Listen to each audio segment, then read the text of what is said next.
I'm Rodrigo Gracie. I'm the grandson of the founder of Jiu-Jitsu, Carlos Gracie. It was a Japanese former world champion in Japanese Jiu-Jitsu, came to Japan, immigrated in Japan. He taught my grandfather the art of Jiu-Jitsu. So my grandfather taught his brothers and so on. And then he taught my father taught me, and it's been going on for like over 85 years. And right now we are the largest sports family in history, because my family actually developed a better way to finish the opponent, like by submission, arm bar or chokes. So all you see right now on the ground fighting, it has an influence from my family. I got on the mat, I was 3 years old. My father used to play with me, and I thought I was just playing with him, and he was actually showing me moves. So actually I grew up, I was born in the mats. So even growing up, I used to be hanging out in the academy and then watch, you know what I mean? My father train, my father teach, so. I started teaching, I was 12 years old. I used to teach the little kids. So I knew that was gonna be, my way of living, And like in Brazil, if you have a name Gracie, you're constantly being tested, because it's just like that song from Johnny Cash, A Boy Named Sue.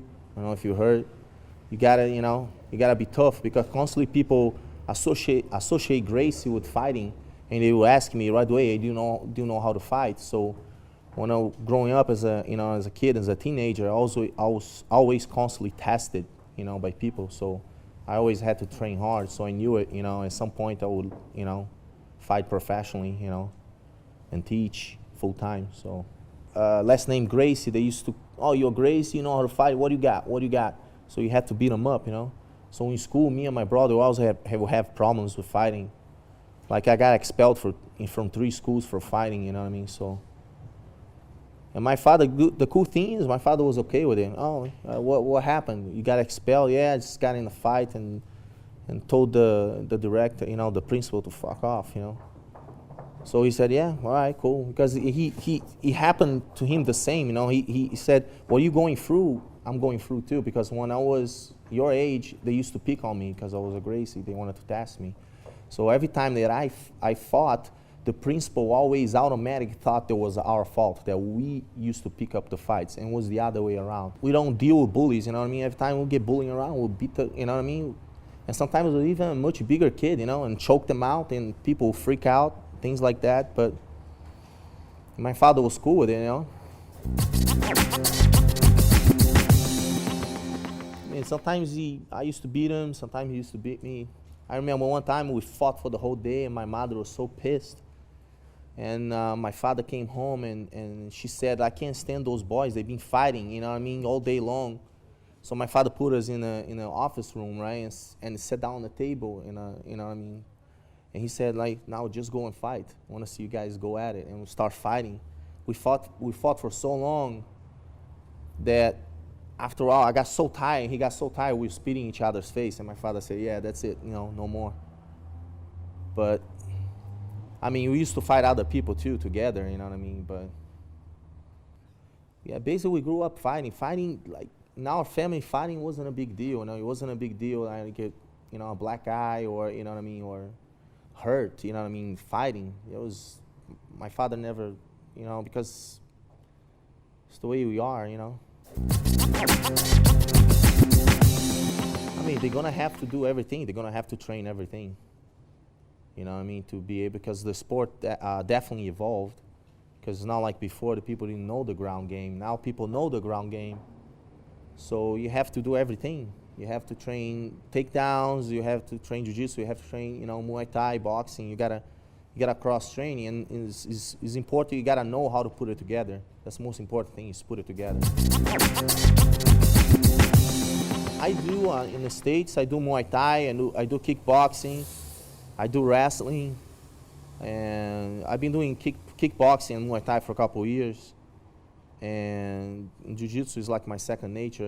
I just train the other things just to help my jiu-jitsu, just to help my ground game.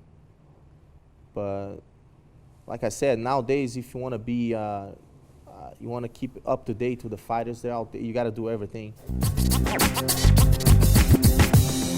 But let me put one thing over here. Like, jiu-jitsu is the only art a small guy has a chance like a much bigger, stronger guy. Because jiu-jitsu it doesn't rely on strength. It relies on your opponent's mistakes. So you actually can win the fight from the bottom in a fight. Like, even if the guy's on top of you, he's bigger than you can still win the fight. My cousins already proved that, you know what I mean? My cousin Royce already proved that jiu-jitsu, you can beat a much stronger guy, with technique. And you don't even have to hurt the person. You don't even have to hit, you know what I mean, or, bruise the person. You just put them in a chokehold or an arm bar and immobilize the person, or put them into submission. I mean, the only way to prove it to you if you see it, you know what I mean? You have to see it, you have to feel it, you know what I mean, to understand. I can just tell, oh yeah, what I know, a small guy, I can beat a much stronger guy, but you know what I mean, then you're gonna ask, this question, how, you know what I mean? How? So the only way is to show it, to you, or if you feel it, because it's all about leverage. It's about using his strength against himself. I think some people they perform better under pressure. You know what I mean? I don't think sometimes a lot of guys they're fighting they're like the best, but they are able to perform good under pressure when people are watching. Like there's people out there, they're really good in academy in the dojo and they do real well, but when they go in the ring they crumble. You know what I mean? They see the crowd screaming and the pressure, they crumble. And hence the other way around, as people that train in academy are not so good, but when they go out there, they perform real well.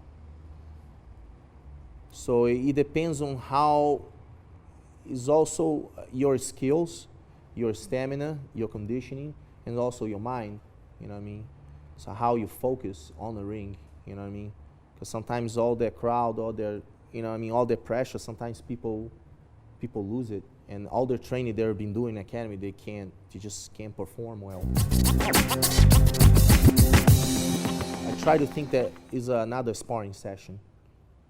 The more I think I'm gonna just go spar, you know what I mean? It's like, if the fight is like 10, 15 minutes, it's 15 minutes of your whole life. You know what I mean? It's like we are talking here for like 10, 15 minutes. The fight will be over. So I think that way. I think that, and sometimes I think what is the worst thing that could happen to your life? And being in a ring and fighting somebody is not it. There's things worse, out there in life. So actually being in the ring is actually fun. So